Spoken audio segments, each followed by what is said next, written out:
Today on By Andrea Jansen I'll show you how to make this easy tiramisu with speculoos, a delicious dessert with winter flavors.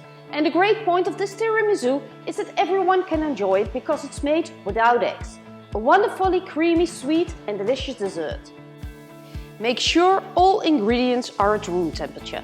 This way they mix better and you don't get lumps. What do you need?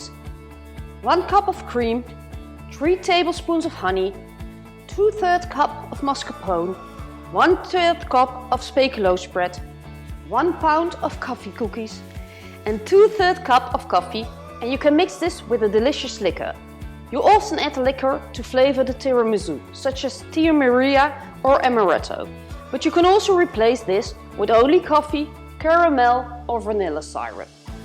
Unlike the original, this tiramisu contains no raw eggs.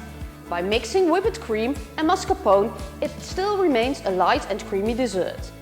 You can also make this recipe with an alcohol-free syrup, so it's suitable for children, pregnant women and the elderly.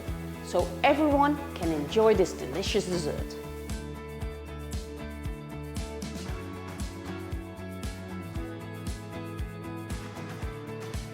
Beat the cream with the honey until yogurt thickness. Add the mascarpone to the whipped cream and mix until the mixture is stiff. Spoon the Biscoff Cookie Butter onto the mascarpone mixture and mix it in with a spatula. Place the glasses or bowl in front of you and cover the bottom with 1/3 of the mascarpone Biscoff Cookie Butter mixture. Dip half of the cookies in the coffee and place them on the first layer of mascarpone mixture. Spoon another 1/3 of the mascarpone cream mixture onto the cookies.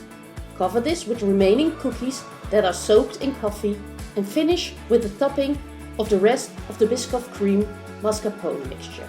Place the desserts in the fridge and let them set for at least 4 hours. Crumble the remaining cookie. The tiramisu is ready and we are going to enjoy this delicious dessert after dinner tonight. Do you want to make this tiramisu for larger or smaller groups? Then you can find a handy calculator in the recipe card on my blog that calculates the right amount of ingredients for you. And thanks for looking. You can find the written recipe in the video description below. Don't forget to like this video, follow my channel or check out the rest of my videos, where you can find over 100 recipes that are all quick, tasty and easy to make. See you soon!